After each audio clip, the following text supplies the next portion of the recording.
আসসালামু আলাইকুম ওরহমতুল্লাহি ওয়াবারাকাতু।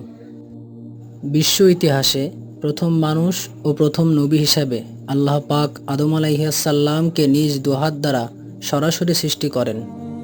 মাটির সকল উপাদানের সার নির্যাস একত্রিত করে আঠালো ও পোড়ামাটির ন্যায় শুষ্ক মাটির তৈরি সুন্দরতম অবয়বে রূহ ফুঁকে দিয়ে আল্লাহ আদমকে সৃষ্টি করেছেন। অতপর আদমের পাঁজর থেকে তার স্ত্রী হাওয়াকে সৃষ্টি করেন। আর এ কারণেই স্ত্রী জাতি স্বভাবগতভাবেই পুরুষ জাতির অনুগামী ও পরস্পরের প্রতি আকৃষ্ট। অতপর স্বামী স্ত্রীর মাধ্যমে যুগ যুগ ধরে একই নিয়মে মানববংশ বৃদ্ধির ধারা অব্যাহত রয়েছে। কোরআনের বর্ণনা অনুযায়ী প্রথম দিন থেকেই মানুষ পূর্ণ চেতনা ও জ্ঞানসম্পন্ন সভ্য মানুষ হিসাবেই যাত্রারম্ভ শুরু করেছে এবং আজও সেভাবেই তা অব্যাহত রয়েছে। অতএব গুহামানব, বন্যমানব, আদিম মানব ইত্যাদি বলে অসভ্য যুগ থেকে সভ্য যুগে মানুষের উত্তরণ ঘটেছে বলে কিছু কিছু ঐতিহাসিক যেসব কথা শুনিয়ে থাকেন তা অলীক কল্পনা ব্যতীত কিছুই নয়। সূচনা থেকেই এ যাবৎ এই দীর্ঘ পথ পরিক্রমায় মানুষ কখনোই মানুষ ব্যতীত অন্য কিছু ছিল না। মানুষ বানর বা উল্লুকের উদ্বর্তিত রূপ বলে ঊনবিংশ শতাব্দীতে এসে চার্লস ডারউইন যে বিবর্তনবাদ পেশ করেছেন তা বর্তমানে একটি মৃত মতবাদ মাত্র এবং তা প্রায় সকল বিজ্ঞানী কর্তৃক প্রত্যাখ্যাত হয়েছে। প্রথম মানুষ আদিপিতা আদম আলাইহিসসালামকে আল্লাহ সর্ববিষয়ের জ্ঞান ও যোগ্যতা দান করেন এবং বিশ্বে আল্লাহর খেলাফত পরিচালনার মর্যাদায় অভিষিক্ত করেন। সাথে সাথে সকল সৃষ্ট বস্তুকে করে দেন মানুষের অনুগত ও সবকিছুর উপরে দেন মানুষের শ্রেষ্ঠত্ব। আর সে কারণেই জিন ফিরিস্তা সবাইকে মানুষের মর্যাদার প্রতি সম্মান প্রদর্শনের জন্য আদমকে সেজদা করার আদেশ দেন। সবাই সে নির্দেশ মেনে নিয়েছিল, কিন্তু ইবলিস অহংকার বশে সে নির্দেশ অমান্য করায় চিরকালের মতো অভিশপ্ত হয়ে যায়। অথচ সে ছিল বড় আলেম ও ইবাদত গুজার। সে কারণ জিন জাতির হওয়া সত্ত্বেও সে ফিরিস্তাদের সঙ্গে বসবাস করার অনুমতি পেয়েছিল ও তাদের নেতা হয়েছিল। কিন্তু আদমের উচ্চ মর্যাদা দেখে সে ঈর্ষাকাতর হয়ে পড়ে। ফলে অহংকার বশে আদমকে সিজদা না করায় এবং আল্লাহ ভীতি না থাকায় সে আল্লাহর গজবে পতিত হয়। এজন্য জনৈক আরবি কবি বলেন, যদি তাকওয়াবিহীন ইলমের কোনো মর্যাদা থাকত তবে ইবলিস আল্লাহর সৃষ্টিকুলের সেরা বলে গণ্য হতো। শয়তানের সৃষ্টি ছিল মানুষের জন্য পরীক্ষাস্বরূপ। ইবলিসকে আল্লাহ তাআলা মানুষের জন্য পরীক্ষাস্বরূপ সৃষ্টি করেন এবং কিয়ামত পর্যন্ত তার হায়াত দীর্ঘ করে দেন। মানুষকে আল্লাহর পথ থেকে বিচ্যুত করার জন্য ও তাকে ধোঁকা দেওয়াই শয়তানের একমাত্র কাজ। সে মানুষকে বলে কুফরি করো, কিন্তু যখন সে কুফরি করে তখন শয়তান বলে আমি তোমার থেকে মুক্ত, আমি বিশ্বপ্রভু আল্লাহকে ভয় করি।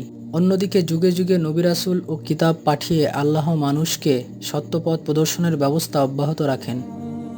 আদম থেকে শুরু করে শেষ নবী মুহাম্মদ সাল্লাল্লাহু আলাইহি ওয়াসাল্লাম পর্যন্ত 1,24,000 পয়গম্বর দুনিয়াতে এসেছেন এবং বর্তমানে সর্বশেষ ইলাহি গ্রন্থ পবিত্র কোরআনের ধারক ও বাহক মুসলিম ওলামায়ে কেরাম শেষ নবীর ওয়ারেস হিসাবে আল্লাহর প্রেরিত ওহির বিধানসমূহ বিশ্বব্যাপী পৌঁছে দেওয়ার দায়িত্ব পালন করে যাচ্ছেন।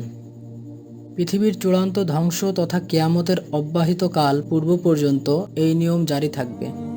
শেষ নবীর ভবিষ্যৎবাণী অনুযায়ী পৃথিবীর এমন কোনো বস্তি ও ঝুপড়ি ঘর থাকবে না যেখানে আল্লাহ ইসলামের বাণী পৌঁছে দেবেন না।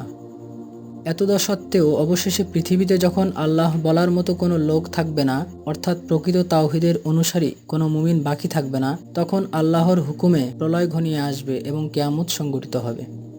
মানুষের দেহগুলি সব মৃত্যুর পরে মাটিতে মিশে যাবে, কিন্তু রূহগুলি স্ব ভালো বা মন্দ আমল অনুযায়ী ইল্লিন অথবা সিজ্জিনে অবস্থান করবে, যা কিয়ামতের পরপরই আল্লাহর হুকুমে স্ব দেহে পুনঃপ্রবেশ করবে এবং চূড়ান্ত হিসাব নিকাশের জন্য সকল মানুষ সশরীরে সৃষ্টিকর্তা আল্লাহর দরবারে নিত হবে।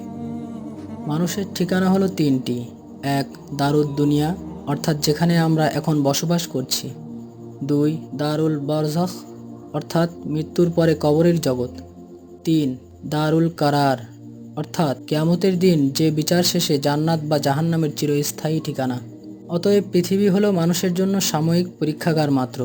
জান্নাত থেকে নেমে আসা মানুষ এই পরীক্ষাস্থলে পরীক্ষা শেষে সুন্দর ফল লাভে পুনরায় জান্নাতে ফিরে যাবে, অথবা ব্যর্থকাম হয়ে জাহান্নামে নিক্ষিপ্ত হবে। অতঃপর সেখানেই হবে তাদের সর্বশেষ যাত্রা বিরতি এবং সেটাই হবে তাদের চূড়ান্ত ও চিরস্থায়ী ঠিকানা। আল্লাহ বলেন, মাটি থেকেই আমরা তোমাদের সৃষ্টি করেছি, ওই মাটিতেই তোমাদের ফিরিয়ে নেব। অতঃপর ওই মাটি থেকেই আমরা তোমাদেরকে পুনরায় বের করে আনব। অতঃপর বিচার শেষে কাফিরদেরকে হাঁকিয়ে নেওয়া হবে জাহান্নামের দিকে এবং মুত্তাকিদের নেওয়া হবে জান্নাতে। এভাবেই সেদিন জালেম তার প্রাপ্য শাস্তি ভোগ করবে এবং মজলুম তার যথাযথ প্রতিদান পেয়ে ধন্য হবে। সেদিন কারো প্রতি কোনরূপ অবিচার করা হবে না। উল্লেখ্য যে হযরত আদম আলাইহিসসালাম সম্পর্কে পবিত্র কোরআনের 10টি সূরায় 50টি আয়াত বর্ণিত হয়েছে। আসসালামু আলাইকুম ওয়া রাহমাতুল্লাহি ওয়া বারাকাতুহু।